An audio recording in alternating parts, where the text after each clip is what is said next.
Growing up, I lived in the middle of the woods.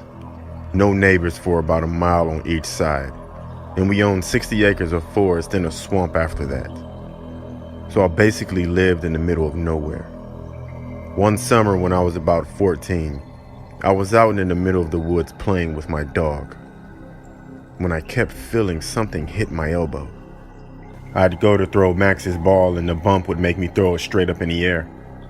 Assuming it was just me bumping it on the trees or something, I just ignored it. After the fourth or fifth time of it happening, I thought, well, this sucks. I'll just go home. Walking back, I felt uneasy, but I knew it was just me freaking myself out because we were alone. About an hour later, Max and I are at home on the couch when the garage door opens and he starts barking. I hop up there, go let my mom and dad in, even though they were home really early. I peered through the peephole and saw the door was still shut and no one was in the garage. Quieting Max down, I opened the door slowly and I called out for my dad. Nothing. No response at all. So I got out to check the door and it's still locked. Okay, sure.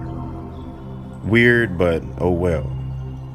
Max heard it too, so at least I know I'm not going crazy. About 20 minutes later, I hear the door open again, and this time Max starts growling like crazy. I quiet him down again and just assume it's the wind or something making noise, even though by this point my heart is racing. I hear footsteps come up the stairs and think, oh geez, Dad really is home this time. And I hop up and run to the door. It starts to jiggle, so I run faster to let him in. I peek through the hole, and even though my hand is loosely around the jiggling handle, there's no one on the other side of the door. Terrified, I go hide on the couch with all the lights on, but Max is still growling. About an hour after that, I start to feel a little better even though I'm still terrified, and then I hear the door handle jiggle again. This time it was Max jiggling it. He needed to go outside, and the only way outside is through the garage. Fantastic.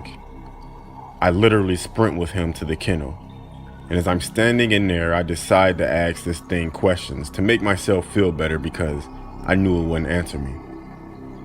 Thinking about what to ask, my eyes are drawn to the huge, heavy oak door on the kennel. It was always open because it was too heavy for me to move easily.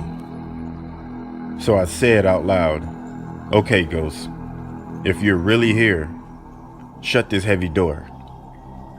Then nothing. A minute goes by, nothing. Max is still sniffing around. I turn around and yell at him to hurry up, and then from behind me I hear click. I whipped around and saw the giant door had swung shut and latched. Okay, clearly it was just the wind. It wasn't really windy, but it was the wind, for sure, it had to be.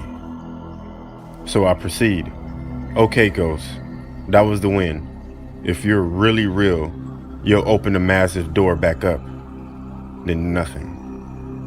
I relax a bit and then squat down with my head on my knees, reminiscing about how lame I just was being scared when I hear click, clack. The door was now wide open. Max was done, so we booked it back into the house, locking every door in the house. For the next 4 hours, I would hear the footsteps on the stairs and the door handle jiggling every few minutes, until finally, around 11 p.m. my dad walks and yells at me for wasting electricity. I never told him or my mom about it until about 4 months later, when my dad came in from hunting after dark. He looked shaken, and I asked him what was wrong. He said he aimed at 2 deer but missed both completely because it felt as if something was hitting his elbow and making him shoot way above the deer. That's when I told him everything.